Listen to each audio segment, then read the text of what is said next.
এই, আপনার মাথা ঠিক আছে? আমি একদম সুস্থ, কিন্তু তুই যদি ভাই বলে বন্ধ না করিস তাহলে হয় তোর নতুন ডাকনাম ঠিক করবি, না হলে আমি করব। শৈলী এবার নিজের কপাল চাপড়ে ধীরে ধীরে বলল, আচ্ছা আচ্ছা আচ্ছা, আমি ভাবছি। কিন্তু আপনি যে এত সিরিয়াসলি এটা নিয়ে পড়ে থাকবেন তা তো জানা ছিল না। এ তো বিরাট ঝামেলা। তুই জানিস না, কিন্তু আমি জানি। আমি চাই না তোর মুখ থেকে আমার নামের আগে বা পরে এমন কিছু শব্দ থাকুক যা আমাকে তোর থেকে দূর করে রাখে। শৈলী চুপ করে গেল। নদীর বাতাস তার চুল উড়িয়ে নিচ্ছিল। আকাশে মেঘ আরো জমাট বাঁধছে। কিছুক্ষণ ভেবে নিয়ে সে মিনমিন করে বলল, নিশান বলে ডাকবো? নিশান তখনও সামনের দিকে তাকিয়েছিল। শৈলীর কণ্ঠে নিজের নাম শুনেই ধীরে ধীরে তার ঠোঁটের কোণে এক চিলতে হাসি ফুটল। কিন্তু সে কিছু বলল না, শুধু এক হাতে বাড়িয়ে শৈলীর হাতটা ধরে নিল। ছোট্ট করে বলল, হুম। নদীর পানিতে তখন সূর্যাস্তের আলো মিশছে, আর তাদের পাশে বাতাস কানে কানে যেন ফিসফিস করে বলছে, আজকের এই ডাক একদিন অভ্যাস হয়ে যাবে। দুপুরের পর থেকেই কেন যেন আকাশটা একটু মেঘলা। সূর্যের আলো মাঝে মাঝে উকি দিচ্ছে, আবার মেঘের আড়ালে লুকিয়ে যাচ্ছে। নদীর বাতাসটা আগের চেয়ে একটু বেশি ঠান্ডা মনে হচ্ছে শৈলীর কাছে। সে আকাশের দিকে তাকিয়ে স্বপ্নীল কণ্ঠে বলল, ইস, এখন যদি বৃষ্টি আসতো খুব ভালো হতো। নিশান পাশে বসে শৈলীর মুখের দিকে তাকালো। তার ঠোঁটের কোণে হালকা হাসি, চোখে একরাশ মুগ্ধতা। শৈলীর কথাটা শুনে একটু ভেবে নিয়ে গভীর কণ্ঠে বলল, বৃষ্টি আসবে, হতেই পারে। শৈলী অবাক হয়ে নিশানের দিকে তাকালো। এত আত্মবিশ্বাসী শোনাচ্ছে কেন আপনাকে? কারণ এই মেঘেরা তো জানে আমার হিমুর উপর জন্য বৃষ্টি আসতেই হয়। এই জমান বাঁধা মেঘ যদি তোর ইচ্ছে না রাখে তবে সে কি মেঘ থাকার যোগ্য? শৈলী এবার মিষ্টি একটা হাসি দিল। নদীর বাতাসে তার চুল উড়ে এসে গাল ছুঁয়ে গেল। আর ঠিক তখনই একটা ঠান্ডা বাতাস বইল নদীর দিক থেকে। সঙ্গে এক ফোঁটা পানি এসে পড়ল শৈলীর কপালে। শৈলী বিস্মিত হয়ে তাকালো আকাশের দিকে, আর নিশান শান্তভাবে হাসলো। দেখলি, মেঘেরাও তোর কথা অমান্য করতে পারে না। নিশানের কথা মিথ্যে হয়নি। আসলেই কিছুক্ষণ পর টিপ টিপ করে আকাশ থেকে শীতল পানি পড়তে শুরু করলো। বোঝা গেল খুব তাড়াতাড়ি ঝুম বৃষ্টি আসতে চলেছে। বৃষ্টি দেখার পক্ষে নিশান ছিল, কিন্তু যখন সে শুনল যে শৈলী বৃষ্টিতে ভেজার পরিকল্পনা করছে, তক্ষুনি নাকচ করে দিল নিশান। রাম ধমক লাগিয়ে বলে উঠল, কখনোই না। এই বৃষ্টিতে ভিজলে জ্বর আসবে শৈলী। শৈলী যেন আজ অবাধ্য হলো। কাতর গলায় বলল, এমন করছেন কেন নিশান? থুকু, সরি। আমি একটু ভিজি প্লিজ। অনেকদিন বৃষ্টিতে ভিজিনি, মানা করবেন না। নিশান ভুরুকুচকে তাকালো।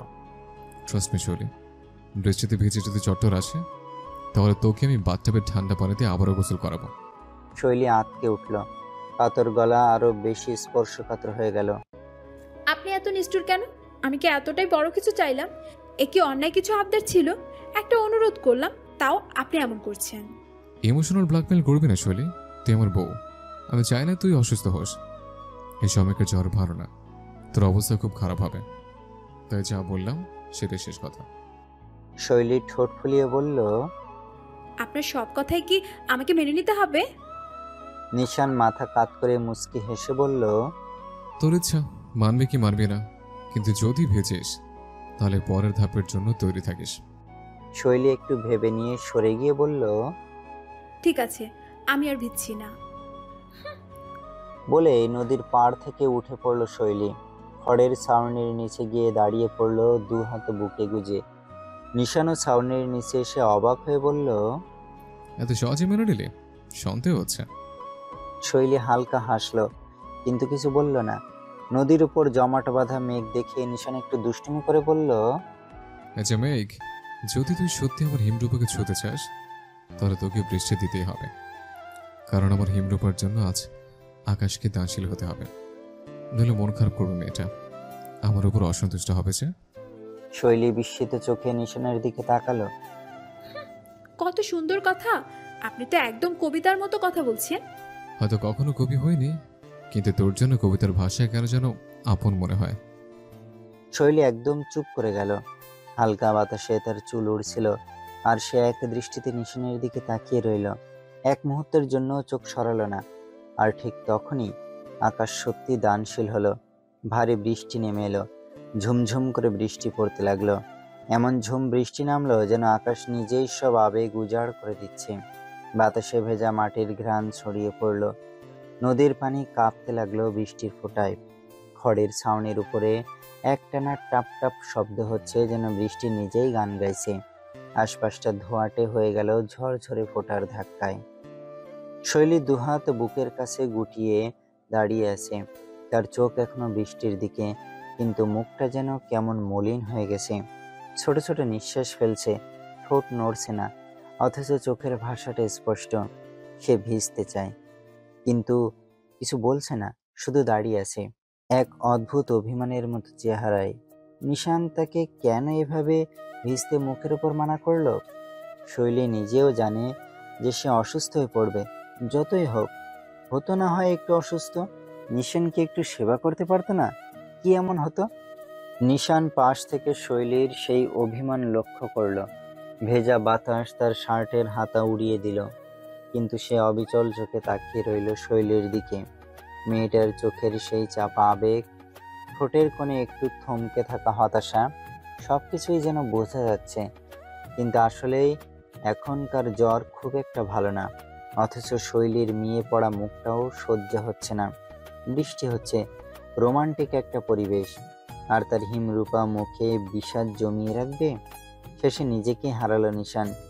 ধীরে ধীরে একপাশে হেলে দাঁড়ালো, ঠান্ডা গলায় বলল, এত মন খারাপ করে আছিস কেন?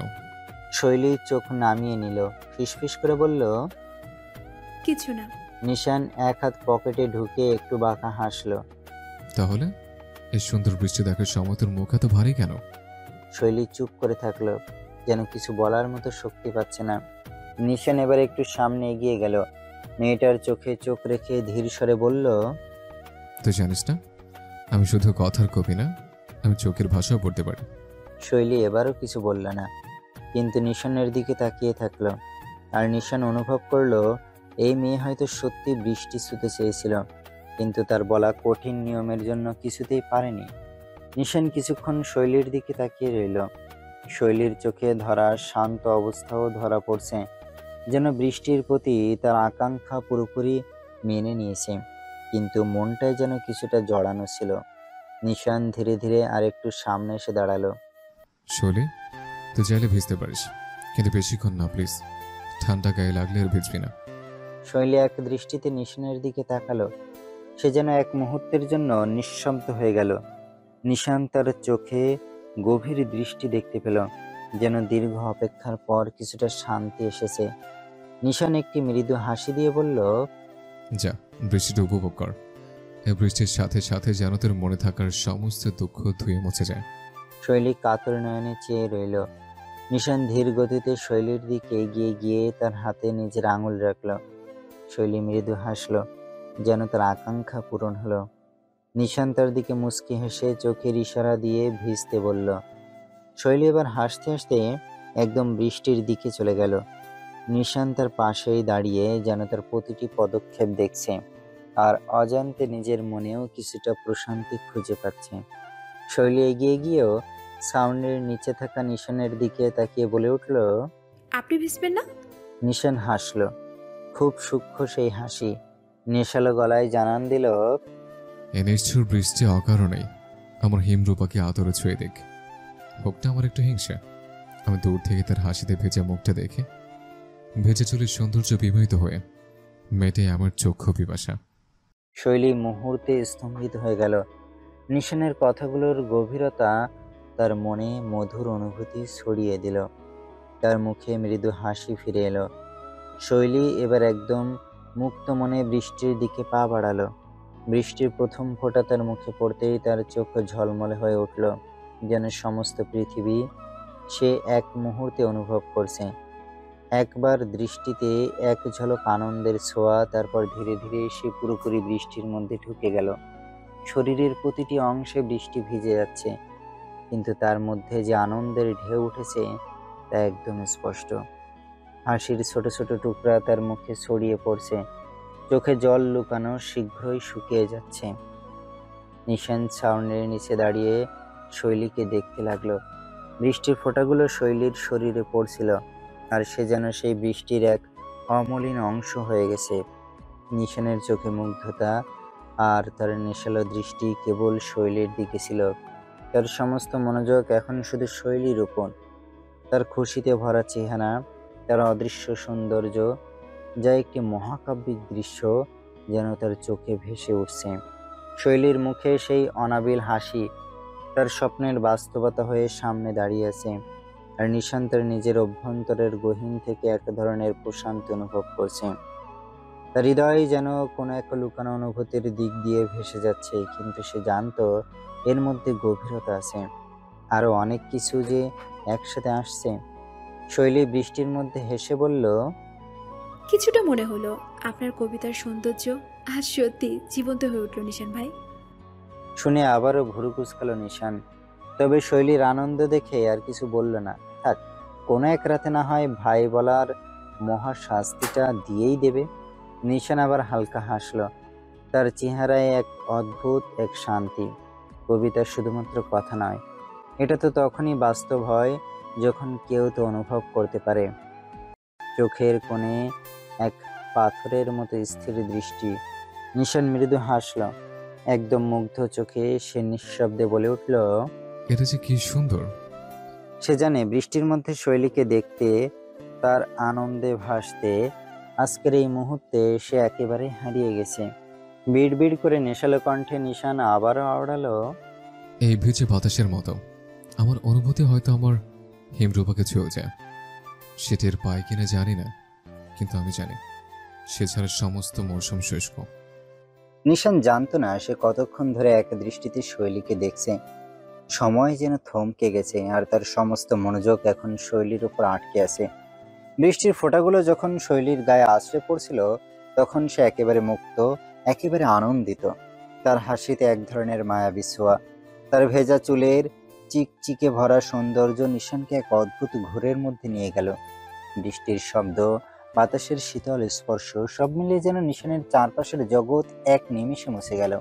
কেবল শৈলী রয়ে গেল তার সামনে, যেন বৃষ্টিরই এক অংশ, এক নিখুঁত সৃষ্টি, যা আজকের এই মুহূর্তে নিশানের জন্য এসেছে। নেশালো চোখে বিমুগ্ধ হয়ে সে শৈলীকে দেখতে লাগলো। তার ভিতরে একটা স্রোত বয়ে যাচ্ছে, যেন কোনো এক দুর্নিবার টানে সে ধীরে ধীরে নিজের স্থিরতা হারাচ্ছে। নিশান একটা দীর্ঘশ্বাস নিল, তারপর নিজেই খেয়াল করলো কখন যেন ছাউনির নিচ থেকে এক পা বাড়িয়ে দিয়েছে বৃষ্টির মধ্যে। শৈলী প্রথমে খেয়াল করেনি, কিন্তু যখন সে হাসতে হাসতে ঘুরে তাকালো, তখনই দেখতে পেল নিশান তার দিকে এগিয়ে আসছে। তার সেই গম্ভীর চোখে আজ অন্যরকম কিছু, যেন এই বৃষ্টিতে ভিজতে ভিজতে সে নিজের নিয়ন্ত্রণ হারিয়ে ফেলেছে। নিশানের ঘন চুলের কিছু চুল ভিজে কপালে লেগে আছে, আর পানির ফোঁটাগুলো তার গালে গড়িয়ে পড়ছে। কি মারাত্মক সুন্দর সেই দৃশ্য! বৃষ্টিতে ভেজা অবস্থায়ও নিশান ভাই এত সুন্দর, এত আকর্ষণীয়! শৈলী বিস্মিত চোখে তাকিয়ে থাকলো নিশানের দিকে, আর নিশান ধীর পায়ে তার খুব কাছে চলে এলো। এতটাই কাছে এলো যে তাদের মাঝে আর কোনো দূরত্ব থাকলো না, কেবল বৃষ্টি ছিল, আর দুজনের নিঃশ্বাসের মাঝে এক টুকরো অনুভূতির সেতু। নিশান কোনো কথা বলল না, শুধু গভীর দৃষ্টিতে শৈলীর দিকে তাকিয়ে থাকলো, একেবারে মুগ্ধ হয়ে, নেশাগ্রস্তের মতো। নিশানের দৃষ্টি দেখে ঢোক গিলল শৈলী। এ কেমন ধারালো অস্ত্র! এভাবে কেউ তাকায়? শৈলী তৎক্ষণাৎ আবিষ্কার করলো নিশান ভাই নিজের দৃষ্টি ফেলেই কাউকে খুন করে দিতে পারে। তবে নিশানের অভিব্যক্তি তো মোটেই চিন্তার নয়। সে তো মোহে ডুবে আছে, নেশায় ভাসছে। আর সেই নেশাগ্রস্ত মুহূর্তে একেবারে আচমকা নিশান কোনো চিন্তা না করে এক ঝটকায় শৈলীকে নিজের দিকে টেনে নিল। হ্যাঁচকা টান দিয়ে মিশিয়ে নিল নিজের বুকের সাথে। হুড়মুড়িয়ে শক্তপোক্ত বুকের ওপর আছড়ে পড়ল শৈলী। বিস্ময়ে হা হয়ে গেল সে, চোখ বড় হয়ে গেল মুহূর্তে। নিশানের শক্তিশালী বাহু এক মুহূর্ত দেরি না করে তার কোমর জড়িয়ে ধরল শৈলীর, যেন এই বৃষ্টি এই মুহূর্তের ভেতর শৈলীকে চিরকাল ধরে রাখতে চায়। শৈলী নিশানের বুকের কাছে আটকে গেল, তার হৃদস্পন্দন স্পষ্ট শুনতে পাচ্ছে সে। শৈলীর চোখের পাপড়ি দিয়ে টপ টপ করে বৃষ্টির পানি পড়ছে। সেই ভার নিয়ে কোনো মতে চোখ তুলে নিশানের দিকে তাকালো শৈলী। তার ঠোঁট রীতিমতো কাঁপতে শুরু করেছে, অথচ কোনো রকম প্রতিক্রিয়া নেই নিশানের। সে একদম নির্লিপ্ত ভঙ্গিতে শুধু তাকিয়ে রয়েছে। আচ্ছা, এভাবে তাকিয়ে থেকে কি সে সারা জীবন পার করে দিতে পারবে? হয়তো পারবে। নিশান ভাই। কাপা কণ্ঠ শৈলী, কিন্তু নিশানের চোখে তখনও সেই গভীরতা, সেই তীব্র অনুভূতি। তার হাতের বাঁধন একটু শিথিল হলো না, বরং আরো শক্ত হলো, যেন এই মুহূর্তে সে শৈলীকে এক বিন্দু দূরেও যেতে দেবে না। হঠাৎ করে মুচকি হাসলো নিশান। শৈলী ভুরু কুঁচকালো। নিশান এবার এক হাত দিয়ে শৈলীর মুখের উপর ছড়িয়ে পড়া ভেজা চুলগুলো সরিয়ে কানে গুজে দিল। কণ্ঠ খাদে নামিয়ে নিচু গলায় বলে উঠল, তোকে বলেছিলাম না এই বৃষ্টির সাথে হিংসা হবে আমার? অনেক হিংসা হচ্ছে। নিশানের স্বর এতটাই গাঢ় ছিল যে শৈলীর শ্বাস আটকে আসতে লাগলো। জবাব দেওয়ার মতো অবস্থা নেই। শৈলী নিশানের চোখে তাকিয়ে থাকলো, কিন্তু সেই গভীর দৃষ্টি দেখে তার মনে হলো সে আর নড়তে পারবে না। নিশান তার কোমর শক্ত করে ধরে রেখেছে, আর তার নিঃশ্বাস শৈলীর কানের কাছে এসে গা ছমছমে অনুভূতি তৈরি করছে। বৃষ্টি তখনও ঝরছে, কিন্তু সেই মুহূর্তে যেন সবকিছু থমকে গেছে, শুধু নিশান আর শৈলী ছাড়া। নিশান পারল না, মোটেই পারল না নিজেকে নিয়ন্ত্রণ করতে।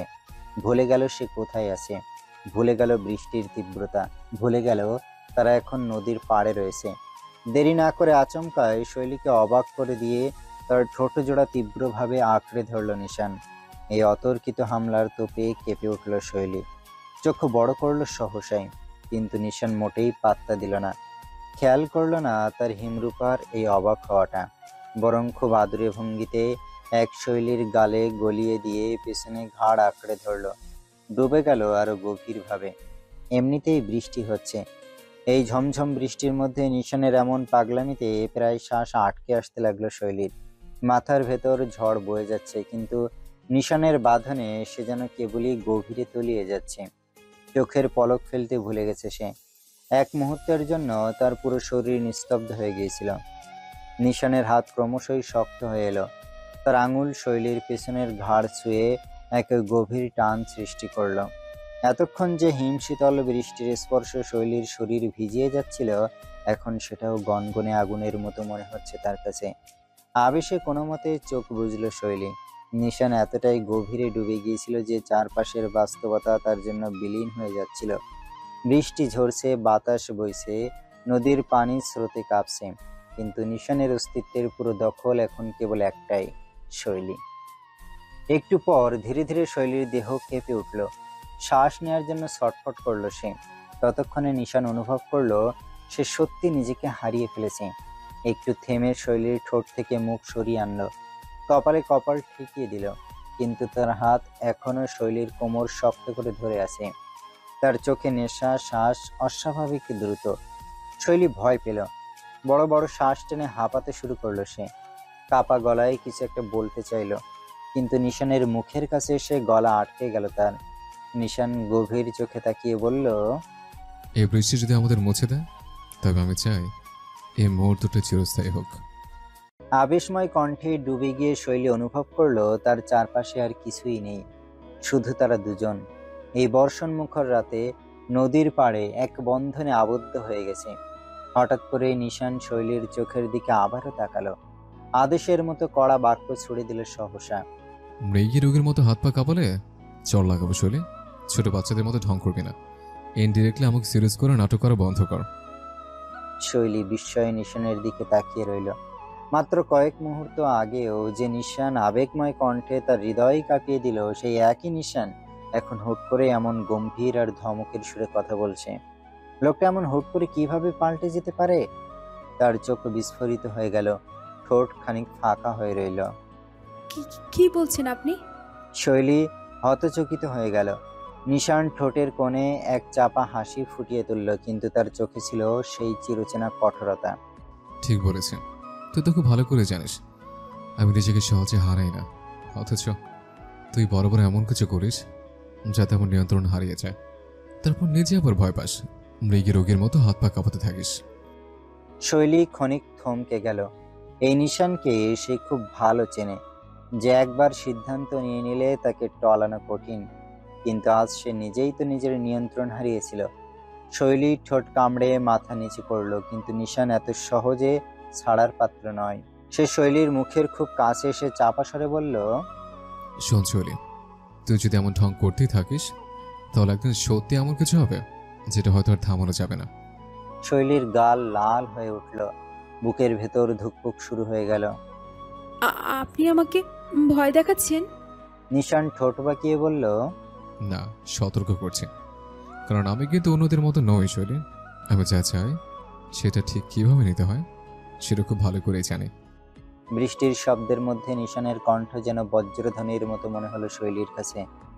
আপনার মতো ডিটারজেন্টের বস্তা আমি এই জন্মে দেখিনি। ইউ নো হোয়াট, আমার মনে হয় আপনার বাথরুমে স্থায়ী বসবাস করা উচিত। এই রাতের বেলা এমন মেসেজ দেখে ভ্রুকুসকে নিজের ফোনের দিকে আহাম্মকের মতো তাকালো আকাশ। লাইক সিরিয়াসলি, কোন হতচ্ছাড়ার এত বড় সাহস তাকে এমন মেসেজ দেয়ার? ঠিকমতো চোখ বুলাতে আকাশ বুঝতে পারলো এটা হতচ্ছাড়া নয়, হতচ্ছাড়ি। স্ক্রিনে ভেসে আছে ইন্দুরের নানি নামে সেভ করা নাম্বারটা। আকাশ মুখ কুচকে তাকিয়ে কিছুক্ষণ আকাশ কুসুম চিন্তা ভাবনা করলো। এরপর মুচকি হেসে নিজেও টাইপ করা শুরু করলো। ও তাই নাকি? আমার জন্ম জন্মান্তরের পবিত্রতা তোমার মতো কোনো ঝিঙ্গালালা মন্দিরে মানুষ প্রশ্ন তুলবে সেটা ভাবতেই পারিনি।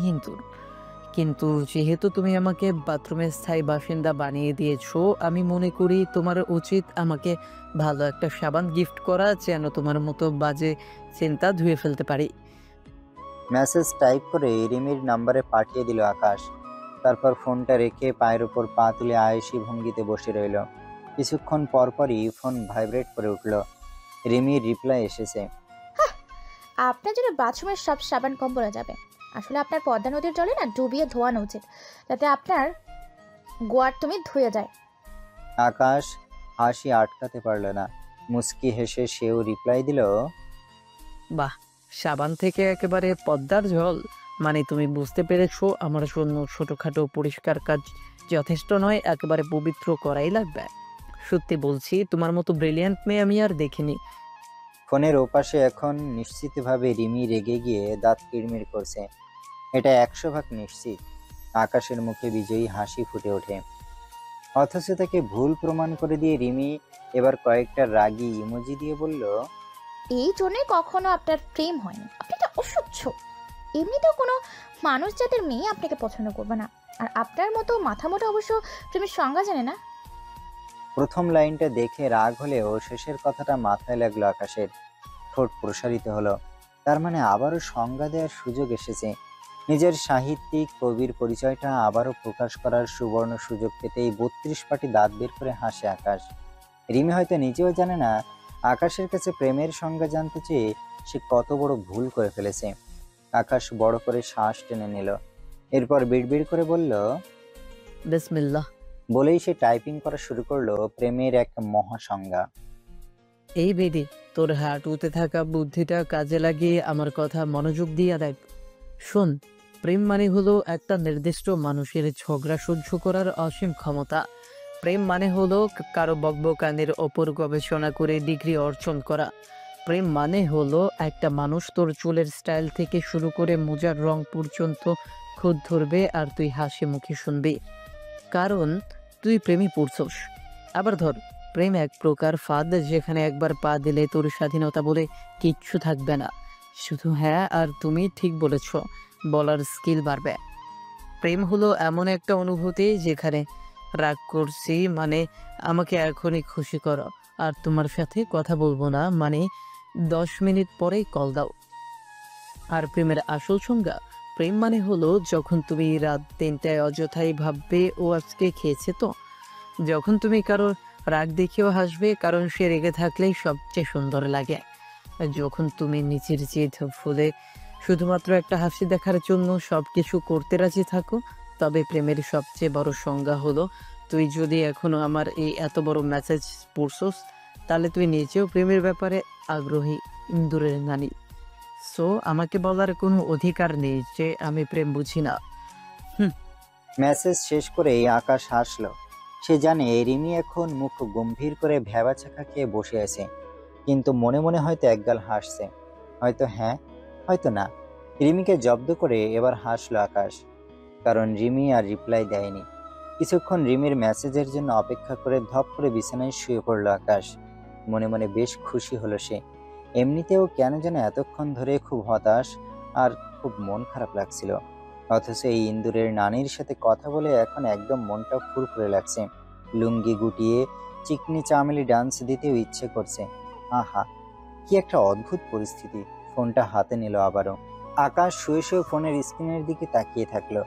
রিমির রিপ্লাই আসছে না, অথচ সে অজান্তেই সেই মেসেজের অপেক্ষা করছে। দূর, সে কেন এতটা এক্সপেক্ট করছে? কি এমন হলো? হঠাৎ করে তার মাথায় এক অদ্ভুত প্রশ্ন এলো। রিমির সাথে কথা বলে তার এত ভালো লাগে কেন? সারাদিনের হতাশা, বিরক্তি, ক্লান্তি যেন নিমিষে উধাও হয়ে যায়। অন্য কেউ হলে এতক্ষণে সে বিরক্ত হয়ে যেত, অথচ রিমি উল্টো সে মনের মধ্যে একরকম অদ্ভুত প্রশান্তি এনে দেয়। এ কেমন অনুভূতি? আকাশ ঠোঁট কামড়ে ধরল। সে অন্তত নিশানের মতো চাপা আর নিরামিষ না, খুব ভালোই বুঝতে পারছে। তার মানে কি সে... না না না, ধুর, একদমই না। এটা প্রেম হতে যাবে কেন? সে তো প্রেম ভালোবাসায় কখনো যাবেই না। কিন্তু যদি সত্যি করে? আকাশ ধপ করে বালিশে মুখ গুজল। ধুর, সে তো প্রেমে পড়ে গেছে। মিটমিট করে হাসছে রিমি। আকাশকে মেসেজে রিপ্লাই না দিলেও মেসেজগুলো আবারও পড়ে খুব হাসি পাচ্ছে তার। সত্যি এই লোকটা কি পাগল নাকি? বড় মামার কাছ থেকে একটা খুশির খবর নিয়ে এসে মিমি কেবলই ঘরে ঢুকলো। চোখে মুখে খুশির জোয়ার। কিন্তু ঘরে ঢুকে রিমিকে ফোনে মুখ লুকিয়ে মিটিমিটি হাসতে দেখে ভুরু কুঁচকে তাকালো মিমি। এগিয়ে এসে বিছানায় ধূপ করে বসলো। এই রিমি, সংবিত ফিরে পেয়ে স্বাভাবিক হলো রিমি। মেয়েকে হেসে বলল, কিরে তুই এখন বল। মিমি এবার সন্ধিহান কণ্ঠে বলল, হাসছিলি কেন? আর না মানে এমনিতেই। আর বলিস না, ওই যে আকাশ আছে না, she is a really funny guy, খুব পাগল জানিস। ওনার কথাবার্তা শুনে না তুই না হেসে পারবি না। বলে আবারও হাসতে শুরু করলো রিমি। মিমি এবার ঠোঁট বাঁকিয়ে হাসলো, চোখ সরু করে বলল, বাবা, শেষে তুইও প্রেমে পড়লি? হুম। চমকে গেল রিমি। মুখের হাসিটা দুম করে উধাও হয়ে গেল তার। স্তম্ভিত হয়ে বলল, কি বলছিস? বিছানার উপর পা উঠিয়ে বসলো মিমি। নির্লিপ্ত ভঙ্গিতে বলে উঠল, যা বলছি ঠিকই বলছি। না হলে ভাবা যায় যে বোন আমার সব সময় ছেলেদের থেকে 100 হাত দূরে থেকেছে, সে বোন একটা ছেলের সাথে মেসেজেও কথা বলছে, মিটিমিটিও হাসছে। বিষয়টা বেশ গম্ভীর। মিমির কথা শুনে বিষম খেল রিমি। থেমে থেমে বলতে থাকলো, আরে না, কি যে বলিস, ভুল ভাবছিস মিমি, বিষয়টা তেমন না আসলে। হুম, বুঝেছি, থাক। রিমির কথার গতি থমকে গেল। আসলে কি সত্যি কি তেমন কিছু না? সে তো শুধু আকাশের সাথে মেসেজে কথা বলে, হাসে, খোঁচা দেয়। আকাশও তাকে খোঁচায়। এই তো নিশান গ্রামে যাওয়ার পর থেকেই প্রায় কথা হয় আকাশের সাথে। কিন্তু তার এত হাসি কেন? কেন সে আকাশের কথা মনে করে নিজের অজান্তেই মুচকি হাসে? কেন সে অন্য কেউ নয়, বরং আকাশের মেসেজের অপেক্ষা করে? মিমি তখনও তাকে সন্দেহ ভরা চোখে দেখছে। রিমি মুখ সরিয়ে অন্যদিকে তাকালো। বুকের মধ্যে কেমন যেন একটা চাপ চাপ অনুভূতি হচ্ছে। না, সে প্রেমে পড়েনি, অসম্ভব। সে কি এত সহজে প্রেমে পড়ার মানুষ? তবে কেন আকাশের সাথে কথা বলে এত ভালো লাগে? বুকের মাঝে কেমন যেন একটা অস্থিরতা ছড়িয়ে পড়ল। নিজের ভাবনাতে হতভম্ব হয়ে গেল রিমি। মিমি এবার ওর অবস্থাটা বুঝতে পেরে মুচকি হেসে বলল, আচ্ছা, এসব পরে ভাবিস বই, এখন আমার কথা একটু শোন। একটা ঝাক্কাস খবর আছে, বুঝলি? কি খবর? মিমি এবার মুচকি হেসে বলতে থাকলো, নিশান ভাই আর শৈলী আপু বিয়ে করে ফেলেছে। বড় মামি নাকি মামাকে বলেছে যাতে শৈলীপুর আর নিশান ভাইকে ফিরিয়ে আনে। আর মামি নাকি শৈলী আপুকে মেনেও নিয়েছে, আর খুব তাড়াতাড়ি ওরা বাড়িতে ফিরেও আসবে। রিমি চোখ বড় বড় করে চেয়ে রইল। কি? সে চমকে উঠে বিছানা থেকে প্রায় লাফিয়ে পড়ল। মানে কি তোর? নিশান ভাই আর শৈলী আপু বিয়ে করেছে? কবে, কোথায়, কখন, কিভাবে? আমি কিছু জানি না। মিমি ঠোঁট চেপে হাসলো, যেন এই রিয়াকশনটাই প্রত্যাশিত ছিল। আসলে তুই তো তখন ব্যস্ত ছিলি তোর ডিটারজেন্ট পাউডারের সাথে মেসেজে রোমান্স করতে, তাই বুঝতেই পারিসনি বাইরের দুনিয়া কত বড় ঘটনা ঘটে গেছে। রিমি এবার একদম ফুঁসে উঠল। এ চুপ কর তো, বাজে কথা বলবি না। তোর কথায় কি মাথা মুন্ডু কিছু বুঝতে পারতেছি না। মিমি এবার আর না হেসে পারল না। আসলে বড় মামি নিজেই মামাকে বলেছেন যে শৈলী আপুকে মেনে নিয়েছেন, ওনার নাকি আর কোনো আপত্তি নেই। রিমি এবার স্তব্ধ হয়ে গেল। এতদিনের ঝগড়া, মান, অভিমান, শৈলিয়াপুর কষ্ট সব মিলিয়ে এই একটা ব্যাপারই তো চেয়েছিল সবাই। নিশান ভাই আর শৈলিয়াপু একসাথে থাকুক, সুখে থাকুক। সে একটু চুপ থেকে ধীরে ধীরে বলল, তাহলে ওরা বাড়ি ফিরে আসবে? হ্যাঁ রে বোন, একদম রাজকীয়ভাবে ফিরবে।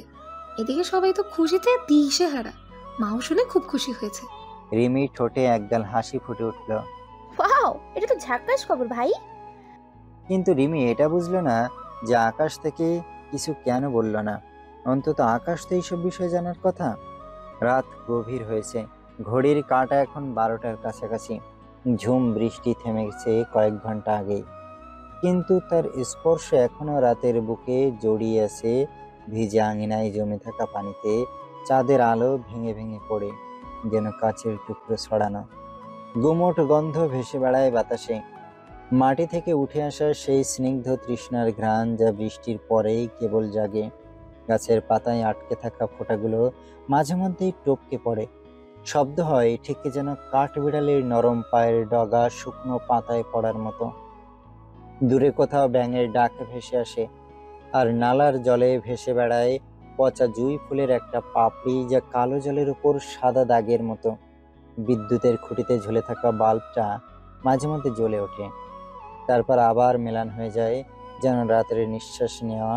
রাস্তায় এক ফালি আলো পড়ে আছে ভেজা ইটের গায়ে। সেখানে জলের ধারা এখনো টপ টপ করে নামছে ছাদের কার্নিশ থেকে। এই রাতের নীরবতা কানে বাজে, ঠিকই যেন কেউ কানে কানে বলছে কোনো গোপন কথা, কোনো সতর্ক বার্তা।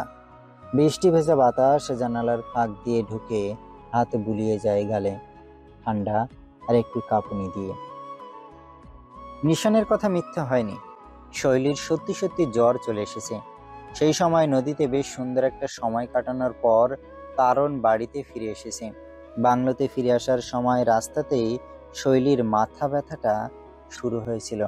খুব ক্লান্ত হয়ে তখনই রিক্সাতে নিশানের কাঁধে মাথা রেখে ঘুমিয়ে গিয়েছিল সে। নিশান প্রথমে বুঝতে না পারলেও ঘরে কোলে এনে শুয়ে দেওয়ার পর কপালে হাত রেখে নিশ্চিত হয়ে যায় যে শৈলীর জ্বর এসেছে। শুধু জ্বর নয়, বেশ তীব্র মাত্রার জ্বর। সাথে সাথে রাগ হয় নিশানের। সে জানতো এই বৃষ্টিতে ভিজলে জ্বর আসা নিশ্চিত। এখন তার সত্যি সত্যি শৈলীকে বরফ গলানো পানিতে ডুবিয়ে রাখতে ইচ্ছে করছে। নিশানের চোখে রাগ আর উদ্বেগের এক অদ্ভুত মিশেল। শৈলীর কপালে হাত রাখতেই আঙুলগুলো জ্বলে উঠল, তাপমাত্রা যেন আগুনের স্পর্শ। এতবার বললাম বৃষ্টিতে ভিজিস না, কথা শুনেছিলি? এবার বুঝবি।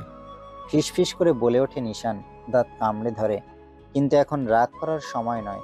জ্বর তো ইতিমধ্যেই শৈলীর দেহে দাবদাহ নিয়ে বসেছে। ঘরটার ভেতর এখনো বৃষ্টির গন্ধ। মেঝেতে শৈলীর ভেজা চুলের গুচ্ছ ছড়ানো, আর তার শ্বাস প্রশ্বাস ভারী উত্তপ্ত। নিশান দ্রুত বাথরুমে ঢুকে ফেস্ট কাপড় খুঁজতে থাকে। কিছু নেই। শেষমেশ নিজের সুতি গামছাটাই বেছে নেয়। ঠান্ডা পানির নলটা খুলে দেয়। ঠান্ডা পানিতে ভিজিয়ে গামছাটা নিংড়ে নেয়, ভাঁজ করে ঠোঁটে চেপে ধরে। এরপর দ্রুত বিছানায় শৈলীর পাশে এসে নিশান হাঁটু গেড়ে বসে। ভেজা কাপড়টা শৈলীর কপালে রাখে। গরম শরীরে ঠান্ডার স্পর্শ লাগা মাত্র শৈলী অস্ফুট একটা শব্দ করে কপাল কুঁচকে ফেলে। নিশান শৈলীর চুলে হাত গলিয়ে দেয়, ধীরে ধীরে স্ক্যাল্প ম্যাসাজ করতে থাকে। মাথা ব্যথাটা কমানো দরকার। বৃষ্টি ভেজা রাত এখনো নিঃশব্দ। জানালার গ্রিলে জমে থাকা ফোঁটাগুলো মাঝে মধ্যে টপকে পড়ছে।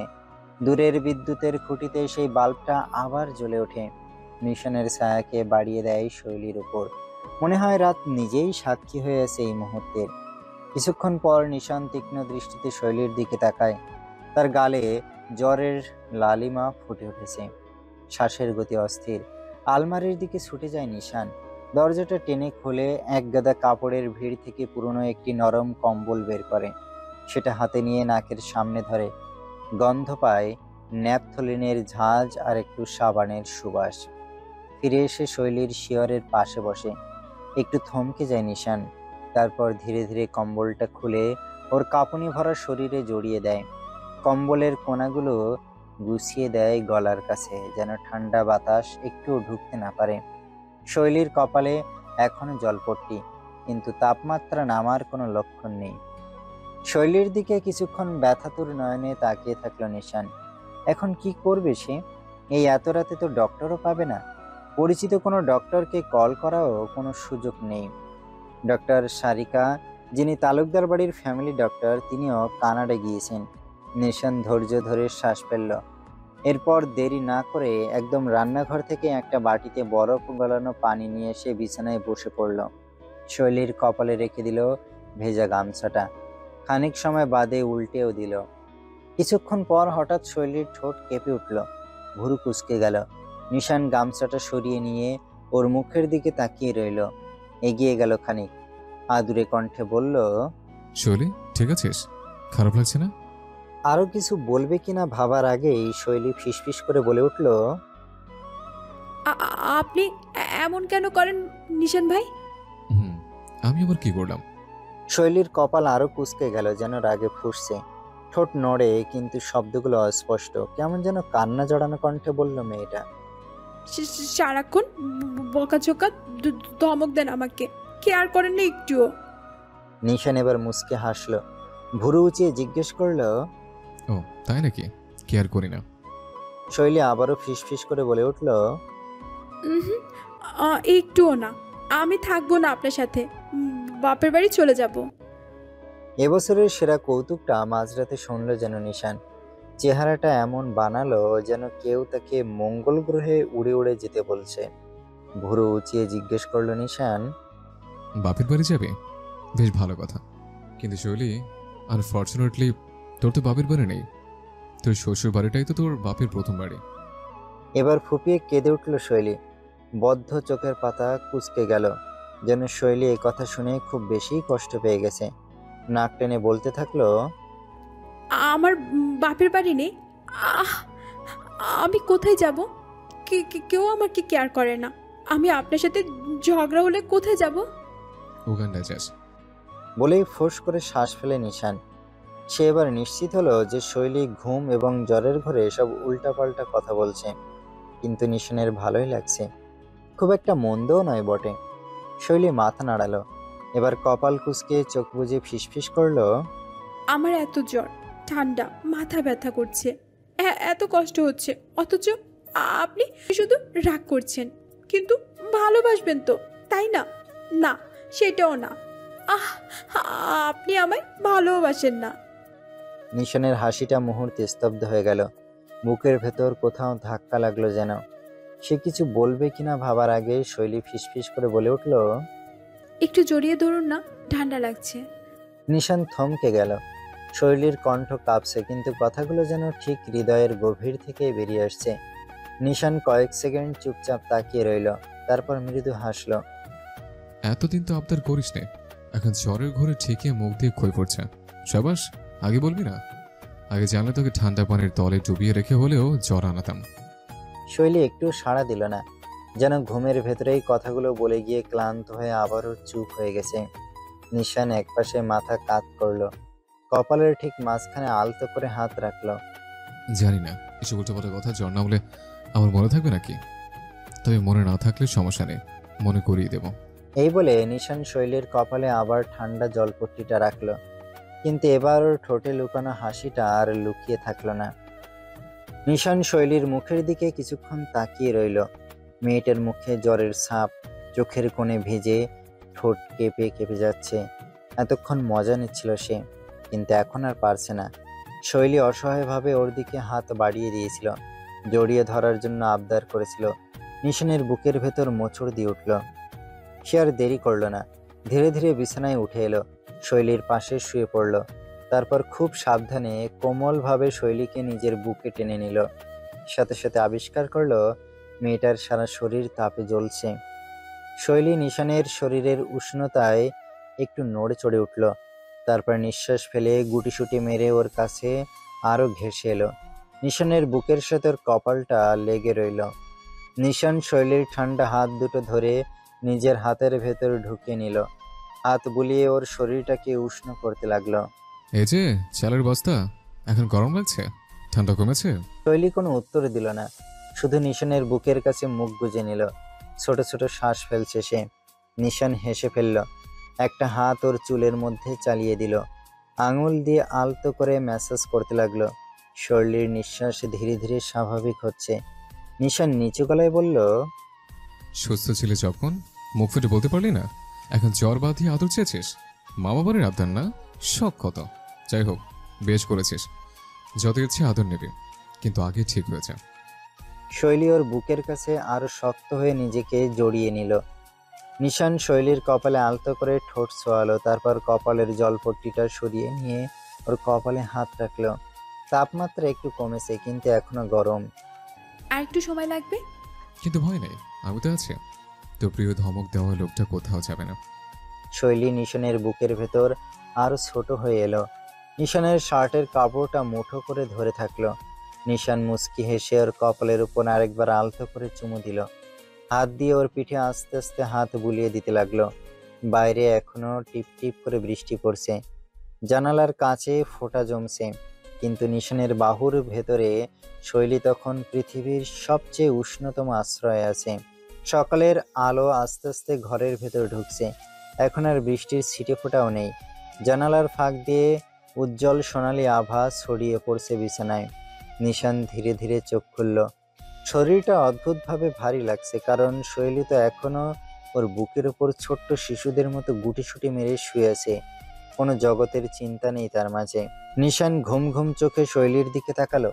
মেয়েটা গভীর ঘুমে, নিঃশ্বাস স্বাভাবিক হয়ে এসেছে। জ্বর কিছুটা কমেছে মনে হচ্ছে, কিন্তু মুখের লালিমা এখনো পুরোপুরি যায়নি। নিশান নিজের একটা হাত দিয়ে শৈলীর চুল সরিয়ে কপালে আলতো করে ছোঁয়ালো। তাপমাত্রা আগের চেয়ে অনেকটাই কম, নেই বললেই চলে। এখন শুধু মেডিসিন নেওয়া প্রয়োজন। নিশান হালকা শ্বাস ফেলল, যেন অনেক বড় কোনো যুদ্ধ জিতে এসেছে। তারপর ধীরে ধীরে শৈলীর মুখের দিকে তাকিয়ে মুচকি হাসল। এত নিষ্পাপ লাগছে মেয়েটাকে, যেন গতরাতের সব কান্না, অভিমান আর জ্বর ঘরের আবোল তাবোল কথা কোনো জাদুর মতো উড়ে গেছে। কিন্তু নিশান জানে, ওর বলা কথাগুলো শুধু জ্বরের ঘোরেই ছিল না, ওগুলো ছিল মনের গভীরের জমে থাকা সত্যি অনুভূতি। আর ওই একই কথা ওকে এখনো শোনানো হলে এমন করবে যেন লাজুক পাতা জীবনে কখনো এই কথা শোনেনি। সে লজ্জায় মাটির নিচে ঢুকে যাচ্ছে। একটু নড়তে যেতেই শৈলী অস্ফুট একটা শব্দ করে আবারও শক্ত করে নিশানের শার্টের কাপড় মুঠো করে ধরল। নিশান কিছুক্ষণ চুপচাপ রইল, তারপর ফিসফিস করে বলল, আর কতক্ষণ এমন করে ধরে রাখবি চালার বস্তা? শৈলী ঘুমিয়ে ফিসফিস করে বলল। আবার বকাঝোকা? নিশান এবার হেসে ফেলল। শৈলীর চুলে আস্তে আস্তে হাত বুলিয়ে দিয়ে বলল, বকাঝকা করতে হবে, নয়তো আমার আদরের শৈলী তো আর সবসময় আবদার করে আদর চাইবে না, অপেক্ষা করবে না। আমার আদর কি এতটাই সস্তা নাকি? শৈলী চোখ বদ্ধ রেখেই মুখ কুঁচকে ফেলল। এখনো ঘুম ভাঙেনি ওর। সকালের আলো আরো উজ্জ্বল হয়ে এলো, পাখির ডাক শোনা যাচ্ছে বাইরে। নিশান একটু বাঁক নিল। শৈলী যেন আরামদায়কভাবে শুয়ে থাকে। ওর দিকে তাকিয়ে হালকা গলায় বলল, শৈলী, উঠবি না? দেখ, সকাল হয়ে গেছে। শৈলী কুকড়ে আরো ওর দিকে সরে এলো। চোখ না খুলে বিড়বিড় করলো, উফ, আমি সকাল পছন্দ করি না। আপনি আরেকটু থাকুন তো এভাবে। অবাক হয়ে যায় নিশান। তুই কবে থেকে এমন কথা বলতে শিখলে? জবে থেকে আপনার সাথে আছি। আর নিশান এবার সত্যি সত্যি হেসে দিল। সকাল, আলো, পৃথিবী সবকিছু থেমে থাকুক, কিন্তু এই মুহূর্তটা যেন আর না শেষ হয়। ভুরু উঁচিয়ে জিজ্ঞেস করলো। আর শৈলী মিনমিন করেই আধো গলায় বলে উঠল, আর জবে থেকে আপনি আমায় আদর করেছেন। নিশানের হাসিটা একটু থমকে গেল। সে শৈলীর মুখের দিকে তাকিয়ে রইল। মেয়েটা এখনো চোখ বন্ধ করে আছে, কিন্তু ঠোঁটের কোণায় অদ্ভুত একটা মিষ্টি অভিমানী ভাব। নিশান কিছুক্ষণ চুপ করে থাকলো, তারপর ধীরে সুস্থে হাত বাড়িয়ে শৈলীর কপালে আলতো করে ছোঁয়ালো। আহারে, তাহলে তুই এতদিন ধরে শুধু অপেক্ষা করছিলি, তাই না? আগে বলবি না? শৈলী নড়ল না, শুধু একটু সরে নিশানের আরো কাছে গেল। নিশান মৃদু হাসলো। তাহলে কি এখন থেকে রোজ সকালে এমন করে আদর চাইবি চালের বস্তা?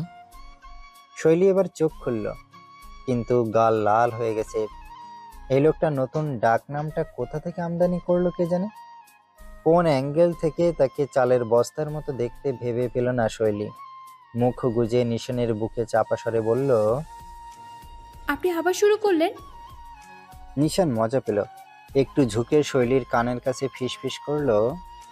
শুরুতে তুই করেছিস শৈলী। শৈলী এবার সত্যি সত্যি লজ্জায় মুখ ঘুরিয়ে নিল, কিন্তু নিশান ওকে ছাড়ল না, বরং ওর হাতটা নিজের হাতে নিয়ে আঙুলের ফাঁকে ফাঁসিয়ে ধরে বলল, বুঝলি তো, আমি কিন্তু একবার যা পেয়ে যাই তা সহজে ছাড়ি না। শৈলী মুখ নামিয়ে রাখলো, কিন্তু নিশান টের পেলেও ওর ঠোঁটের কোণে লুকানো একটা ছোট্ট হাসি। সকালের আলো আরো উজ্জ্বল হয়ে উঠল, কিন্তু নিশান শৈলীর জন্য এখনো সময়টা থমকে আছে, যেন এই মুহূর্তটা একটু বেশি সময় নিয়ে তাদের ঘিরে রেখেছে। হঠাৎ করেই কিছু একটা মনে পড়লো নিশানের। শৈলীকে সাথে সাথে বুক থেকে আলতো করে সরিয়ে নিল। শৈলী আধো আধো চোখ খুলল। নিশান এবার উঠতে উঠতে বলল, তারপর টেবিল থেকে ফোনটা নিয়ে শৈলীকে দিয়ে বলল, ধর, ফ্রেশ হয়ে এসে শুয়ে শুয়ে রিলস দেখ। প্রাকদিন ক্লাসগুলো তো আর করবি না, আমি তোর জন্য নাস্তা বানিয়ে আছে। শৈলী প্রথমে একটু অবাক হলো নিশানের কথা শুনে। ঘুম জড়ানো গলায় বিড়বিড় করলো, আপনি নিজে নাস্তা বানাবেন? নিশান হাসলো। শৈলীর চুলগুলো এলোমেলো করে দিয়ে বলল, তো আমার বউয়ের জন্য একটু কষ্ট করা যাবে না? গতকালকে তো বানিয়েছে। শৈলী লজ্জায় আর কিছু বলল না, শুধু ফোনটা নিয়ে ধীরে ধীরে উঠে গেল বাথরুমের দিকে। নিশান তখন রান্নাঘরের দিকে এগোলো। মনে মনে ভাবলো, শুধু নাস্তা না, আজ ওর জন্য একটু স্পেশাল কিছু করবো। শৈলী ফ্রেশ হয়ে এসে বিছানায় বসতেই ফোনটা বেজে উঠল। প্রথমে মনে হলো নিশানই হয়তো কিছু ভুলে গেছে, কিন্তু স্ক্রিনে নাম দেখে মুহূর্তেই শৈলীর মুখটা গম্ভীর হয়ে গেল। বড়মা কল করেছে। অবাক হলো শৈলী। কেন জানি ওর বুকের ভেতরটা ধক করে উঠল। কিছুক্ষণ ফোনের স্ক্রিনের দিকে তাকিয়ে থাকলো, তারপর ধীরে ধীরে কল রিসিভ করলো। হ্যালো বড়মা, কেমন আছো? ওপাশ থেকে খাদিজা তালুকদারের গম্ভীর কণ্ঠ ভেসে এলো। খুব মজা লাগছে তাই না? শৈলী ঠোঁট ভিজিয়ে বলল, মানে? মানে বুঝিস না? শৈলীর বুক কাঁপতে শুরু করলো। খাদিজার তীক্ষ্ণ কণ্ঠস্বরটা একদম বুকে গিয়ে তীরের মতো বিচ্ছে। খাদিজা তালুকদার এবার কঠোরভাবে গলা উঁচিয়ে বলে উঠল, আমার ছেলেটাকে ছিনিয়ে নিয়ে খুব মজা লাগছে তোর? খুশি তুই? ঠোঁট কামড়ে ধরল শৈলী। চোখ দুটো ছলছল করা শুরু করলো। কোটর ভর্তি হলো অশ্রুকণা দ্বারা। শৈলীর গলা শুকিয়ে গেল। নিশান যে রান্নাঘরে সেটাও যেন ভুলে গেল এক মুহূর্তের জন্য। ফোনের ওপাশ থেকে খাদিজা তালুকদারের তীক্ষ্ণ কণ্ঠস্বর ধাক্কা দিচ্ছিল ওর বুকে। শৈলী কাঁপা গলায় বলল, তুমি কি বলছো বড়মা? আমি কাউকে ছিনিয়ে নিইনি, বিশ্বাস করো। খাদিজা তালুকদার তাচ্ছিল্যের হাসি দিয়ে বলল, বাহ, কি অভিনয় রে তোর! নিশান্ত আমার ছেলে, তুই কি করলি? ওকে আমার থেকে সরিয়ে নিলি। তোর জন্য আজ ওর সংসার আলাদা, জীবন আলাদা। তুই কি ভাবিস এটা আমি মেনে নেব? শৈলী শক্ত হয়ে বসার চেষ্টা করলো। তার হাতের তালু ঘামতে লাগলো। নিশান ভাই তো তোমাকে ছেড়ে যায়নি বড়মা, উনি তো এখনো তোমার মতো করেই তোমাকে ভালোবাসে। চুপ! খাদিজা তালুকদার কথা বলে যেতে দিল না শৈলীকে। নিশানকে তুই বদলে দিচ্ছিস, বুঝিস? ও এখন আমার কথা শোনে না, আগের মতো ফোন করে না, তোর দিকে শুধু ছুটে যায়। তোর মতো একটা মেয়ে কি করে আমার ছেলের মাথা ঘুরিয়ে দিল সেটাই বুঝতে পারছি না। সব বুঝতে পারছিস? শৈলীর চোখ ভিজে উঠল। নিশান কি সত্যি বদলে গেছে, নাকি এটা শুধু বড় মার দৃষ্টিভঙ্গি? ফোনের ওপাশ থেকে এবার খাদিজা তালুকদারের স্বর একটু নরম হলো, কিন্তু তার মধ্যেও কঠোরতার ছাপ রয়ে গেল। আমি কিছু বলবো না শৈলী, কিন্তু একটা কথা মনে রাখিস, মা যখন চাইবে তখন ছেলেকে নিজের কাছে নিয়ে নিতেও জানে। হুম। শৈলী নিঃশব্দে চোখের জল ফেলছে। বুকের ভেতরটা কেমন যেন মোচড় দিচ্ছে। এতদিন ধরে যে ভয়, যে দুশ্চিন্তা ওর মনের কোণে গোপনে বাসা বেঁধেছিল, সেটা কি সত্যি সত্যি হয়ে গেল? কিন্তু ঠিক তখনই খাদিজা তালুকদারের গলা বদলে গেল। আগের মতো কঠোর নয়, বরং এক অদ্ভুত আবেগ মিশে আছে তাতে। হঠাৎ করে এবার খাদিজা তালুকদার অন্যরকম কণ্ঠে বলতে শুরু করলেন, কি জাদু করলি বলতো শৈলী? শৈলী চমকে উঠল। খাদিজা তালুকদারের কণ্ঠস্বর তীক্ষ্ণ নয়, রাগীও নয়, বরং ভারী, যেন এক বুক অভিমান জমে আছে সেখানে।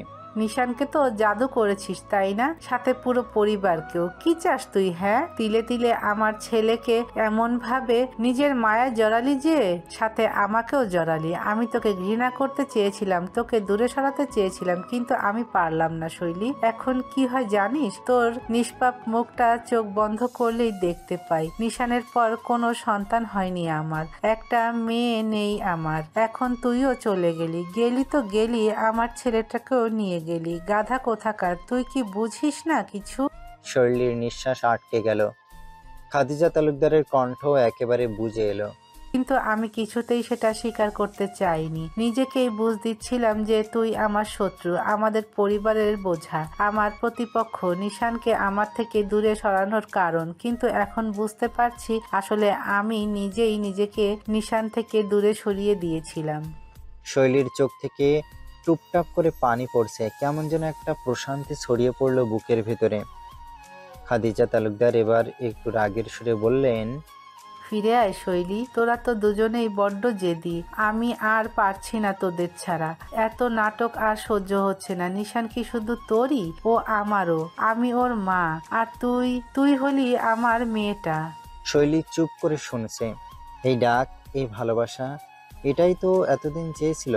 ফোনের ওপাশ থেকে এবার খাদিজা তালুকদার একটু ঝাঁঝের সুরে বললেন, তোর নিশানও আমার মতো জেদি, ফোন করে না, কথা বলে না। আর তুইও কি ওর মতো জেদি হয়ে গেছিস? না, আমি এসব শুনবো না। আমি চাই তোরা আজকেই ফিরে আসিস, বুঝলি? ভালোই ভালোই ফিরে আসবি শৈলী, না হলে তোর বাপকে আমি বিচার দিব। শৈলী ঠোঁট কাঁপিয়ে বলতে গেল কিছু, কিন্তু পারল না। বুকের মধ্যে অদ্ভুত এক অনুভূতি খেলা করছে। এ কি সত্যি? বড়মা সত্যি ওদের ফিরে আসতে বলছেন? শৈলী, খাদিজা তালুকদার আবার ডাকলেন। গলাটা এবার নরম হয়ে এলো। তোদের জন্য ভাত বেড়ে রাখবো তো মা? শৈলী এবার সত্যি কান্নায় ভেঙে পড়লেন। এতদিনের সব কষ্ট, অভিমান, ভয় সব যেন একসাথে গলে গেল। তাতে ফোন চেপে ধরে ও কাপা গলায় বলল, আমি ফিরবো বড়মা, তুমি ডেকেছো আর আমি যাব না? নিশান ভাই না গেলেও আমি যাব, তোমার কাছে যেতে চাই। গেলে আমায় একটু জড়িয়ে ধরবে প্লিজ, অনেক দিনের ইচ্ছে মাকে জড়িয়ে ধরার। খাদিজাও ওপাশ থেকে চোখের পানি ফেললেন। আঁচল মুখে গুজে ধরে নিজেকে সামলালেন। তারপর নাক টেনে নিজের স্বভাবসুলভ গম্ভীর হয়ে বলে উঠলেন, এসব সিনেমার ডায়লগ অন্য জায়গায় দিস। বিকেলের মধ্যে ওই বদের হাড্ডিটাকে নিয়ে আসবি। খাবার ঠান্ডা হলে তোদের পান্তা ভাত খাওয়াবো আমি। শৈলী হেসে ফেলল, চোখের জল গাল বেয়ে নামতে নামতেই। বড়মার এই রাগ মেশানো আদর, এই কঠোরতার আড়ালে লুকিয়ে থাকা ভালোবাসা, এসব তোর কাছে নতুন নয়, কিন্তু আজকের মতো স্পষ্টভাবে কখনোই টের পায়নি। ওর হাত দিয়ে চোখ মুছে হাসি মুখে বলে, আচ্ছা বড়মা, নিয়ে যাব তোমার বদের হাড্ডিকে। ওপাশ থেকে খাদিজা তালুকদার হুঙ্কার ছাড়লেন। এনেই দেবো মানে? তোরা কি এখন বের হবি না? শৈলী এবার সত্যি হেসে ফেলল, গলা মিষ্টি করে বলল, এই তো নিশান ভাইকে ধরে আনতে যাচ্ছি, তারপর বের হব। কিন্তু বড়মা, তুমি কিন্তু সত্যি সত্যি আমায় জড়িয়ে ধরবে, তাই তো? ওপাশ থেকে খাদিজা তালুকদার এবার একটু চুপ করে রইলেন। তারপর গলা খাকারি দিয়ে বললেন, শখ কত, ন্যাকামিটা গেল না। আজকালকার ছেলে পেলের ঢং দেখে বাঁচি না বাপু। শৈলী হাসতে হাসতে ফোন কেটে দিল, চোখের জল মুছল, ফোনটা শক্ত করে ধরে বসে রইল। নিশানের জন্য বুকটা হালকা হয়ে এলেও আজ যেন প্রথমবার। দরজার দিকে তাকিয়ে দেখলো নিশান রান্নাঘর থেকে ট্রে হাতে ঘরে ঢুকেছে। মুখে ছোট্ট একটা হাসি লেগে আছে। কি হলো? কার সঙ্গে কথা বলছিলে? শৈলী চুপচাপ এগিয়ে গিয়ে নিশানের ট্রেটা নামিয়ে রাখলো। তারপর ওর দিকে এক দৃষ্টিতে তাকিয়ে হাসি মুখে বলল, নিশান ভাই, বড়মা কল করেছিল জানেন, চলুন বাড়ি ফিরি। নিশান কিছু বুঝে ওঠার আগেই শৈলী ওর হাত ধরে ফেলল। চোখ দুটো উজ্জ্বল হয়ে উঠেছে। বড়মা আমাদের ডেকেছেন নিশান ভাই, এবার আর জেদ ধরে থাকতে পারবে না। আমি ফিরছি, আপনিও আমার সঙ্গে ফিরবেন, তাই তো? চলুন যাই। নিশান কিছুক্ষণ চুপ করে রইল, মুখে ছোট্ট হাসি, যেন আগে থেকেই এই ঘটনার ভবিষ্যৎবাণী করে রেখেছিল। বাঁকা হেসে নিশান তারপর হঠাৎ শৈলীর কপালে আলতো একটা চুমু খেয়ে বলল, চল। শৈলী ভাবতেও পারেনি যে এ বাড়ি থেকে বের হওয়ার 5 দিনের মধ্যেই আবারও তালুকদার নিড়ে তারা ফিরে আসতে পারবে। অথচ সেটাই হলো, যেন শাল্পিক নিয়মে। তাই তালুকদার নিড়ে যেন উৎসবের আমেজ লেগে গেল। শৈলী আর নিশান বাড়ির ফটকে পা রাখতেই পুরো বাড়ি আনন্দে গম গম করে উঠল। এতদিনের জমে থাকা অভিমান, দূরত্ব, কষ্ট সব যেন মুহূর্তেই মুছে গেল ভালোবাসার উষ্ণতায়। খাদিজা তালুকদার একদম নিজের স্বভাব বিরুদ্ধ আচরণ করে এক দৌড়ে এসে শৈলীকে জড়িয়ে ধরলেন। শক্ত করে জড়িয়ে ধরে বললেন, আর কোথাও যাবি না তো? একদম আমার কাছেই থাকবি, আর তোর স্বামীকেও রাখবি। শৈলী কোনো কথা বলতে পারল না, শুধু মাথা নাড়িয়ে বড়মার কোলে মুখ গুজে দিল। নিশান পাশে দাঁড়িয়ে নিজের মায়ের এই বিশাল পরিবর্তন দেখে হালকা হাসলো, আর চোখে তাকালো নাসিরুল তালুকদারের দিকে। তিনিও নিশানের দিকেই তাকিয়েছিলেন। প্রথমে গম্ভীর অভিব্যক্তি নিয়ে দুজন একে অপরের দিকে তাকিয়ে থাকলেও হঠাৎ দুজনে একসাথেই ফিক করে হেসে দেয় সবার আড়ালে। নাসিরুল তালুকদার সবার আড়ালে নিশানকে উদ্দেশ্য করে চোখ মারে, যার অর্থ প্ল্যান একদম সাকসেসফুলি কমপ্লিটেড। নিশানও থাম্বস আপ দেখিয়ে সায় দেয়। অপর পাশ থেকে রিমিও মুস্কি হাসে। তবে নিশান মনে মনে ভাবল, মা কিভাবে এত সহজে নিজের গজরতের মুখোশ ভেঙে দিল। বাড়ির অন্যরাও কম যায় না। রিমি আর মিমি শৈলীর হাত ধরে টানাটানি করতে লাগলো। মিমি বলে উঠল, এইভাবে চলে গেছিস, একটা ফোনও করলি না? রিমি আবার গালে চুমু দিয়ে বললেন, আমাদের শৈলী আপুটা একদম শুকিয়ে গেছে রে। রিমির আচরণে অবাক হওয়ার কিছু না থাকলেও মিমির স্বাভাবিক ব্যবহারে একটু স্তব্ধ হলো শৈলী। সবাই তো একেবারে উচ্ছ্বসিত। নিশানকে ঘিরে হইচই শুরু হয়ে গেল। মিমি বলল, ভাইয়া, আমাদের জন্য কি এনেছো? রিমি এবার মজা করে বলল, তুমি তো ভাবিকে নিয়ে পালিয়ে গেছো ভাবছিলাম। বাড়ির প্রত্যেকটি সদস্য খুব খুশি, কিন্তু নিজেদের স্বভাব বজায় রেখে দূর থেকেই সন্তুষ্টির হাসি দিলেন। রাশিদা তালুকদার হঠাৎ করে নিজের শ্বশুর বাড়ি চলে যাওয়ায় তিনি অনুপস্থিত। তালুকদার বাড়ির কর্তা নিশানের বাবা গম্ভীর মুখে কাছে এসে কাশির ভঙ্গিতে বললেন, আসছিস ভালো কথা, কিন্তু এখন যদি আবার কোনো অভিমান করে চলে যাস তাহলে কিন্তু আসলেই সম্পত্তি হারাবি। কথা শেষ হওয়ার আগেই শৈলী মাথা নিচু করে বলল, না বড় আব্বু, এবার আর কোথাও যাবেন না। উনিও যাবে না, আমিও না। খাদিজা তালুকদার এবার চোখ ঘুরিয়ে বললেন, কথা কম, আগে ভাত খেয়ে আয়। রান্নাঘর থেকে সবাইকে বলছি আজ যেন শৈলীর পছন্দের সব রান্না হয়। শৈলী হেসে ফেলল। এবারই এক সময় ওর কাছে শুধুই একটা জায়গা ছিল, কিন্তু আজ এটা ওর নিড হয়ে গেছে। নিশান শৈলী বাড়িতে ফিরে আসার সাথে সাথে তালুকদার নিড়ে সুখের জোয়ারও নেমে এসেছে। আজ 5 দিন হলো। এই কয়েকদিনে সবকিছু খুব ধীরে সুস্থে বদলে গেছে, তবে বদলায়নি নিশান শৈলীর সম্পর্ক। আর এদিকে আকাশের প্রতি পুরোপুরি দুর্বল হয়ে গেছে রিমি। এই তো গত রাতেই তাদের অনেকক্ষণ কথা হলো। 2 দিন আগে রিমিকে একটা বই পড়তে দিয়েছিল আকাশ। বইয়ের নাম ছিল ওয়ার্ম। আর এখন আজ সকালে সেটা ফিরিয়ে দেওয়ার বাহানায় দেখা করতে যাচ্ছে দুজনে। আকাশের হাবভাব সম্পর্কে এখনো পুরোপুরি নিশ্চিত নয় রিমি, তবে সে এটা জানে যে হয়তো আকাশ তাকে খুব তাড়াতাড়ি পছন্দ করবে। সকালের নরম রোদ গায়ে মেখে রিমি ধীর পায়ে রাস্তা দিয়ে হাঁটছে। গায়ে হালকা পিচ রঙা কামিজ, সাথে মিলিয়ে ওড়না, চোখে কাজল, ঠোঁটে হালকা একটা মিষ্টি আভা। আজ ওর মনটাও কেমন যেন রঙিন হয়ে আছে, একটু উত্তেজনা, একটু লজ্জা আর একটু অপেক্ষার মিশ্র অনুভূতি। হাতের ভেতর আঁকড়ে ধরে রাখা বইটা ওর বুকের কাছেই ধরা, যেন এটা শুধু একটা বই নয়, বরং একটা অজুহাত, একটা নতুন গল্পের শুরু।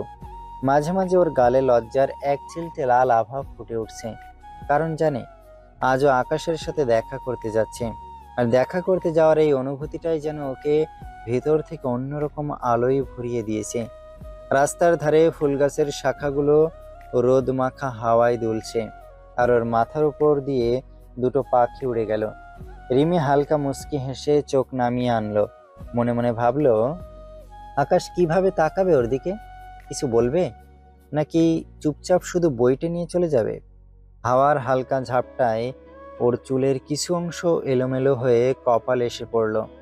রিমি সেটাকে সরিয়ে দিয়ে একটু কল্পনায় হারিয়ে গেল। যদি আজ আকাশ বইটা ফিরিয়ে দিতে দিতে হঠাৎ বলেই ফেলে, তুমি কি জানো, তোমার মতো সুন্দর সকাল আমি আগে কখনো দেখিনি। এই ভাবনায় নিজের অজান্তে আবার মুচকে হাসল রিমি। ঠিক তখনই সামনের মোড়ে চোখ পড়ল। আকাশ দাঁড়িয়ে আছে, কালো শার্টের হাতা গুটিয়ে, হাতে একটা ছোট ব্যাগ। রিমির বুকের ভেতর ধুকপুক করে উঠল। এখন দেখা হবে, এখন কথা হবে, একটা নতুন গল্পের শুরু হতে চলেছে। রিমি হাসি মুখে আকাশকে ডাকতে যাওয়ার আগেই কিছুটা থমকে গেল সে। হঠাৎ করে আকাশকে একটা মেয়েকে জড়িয়ে ধরতে দেখে মাথায় বাজ পড়ল রিমির। রিমির পায়ের নিচের মাটিটা যেন সরে গেল। চোখের সামনে দেখা দৃশ্যটা বিশ্বাস করতে পারছে না ও। আকাশ একটা মেয়েকে জড়িয়ে ধরে আছে। মুহূর্তেই বুকের ভেতর কেমন যেন ফাঁকা লাগতে শুরু করলো। হাতের তালু ঘামতে লাগলো। মনে হলো যেন কেউ খুব যত্নে গড়ে তোলা একটা স্বপ্ন মুহূর্তের মধ্যে ধূলিসাৎ করে দিল।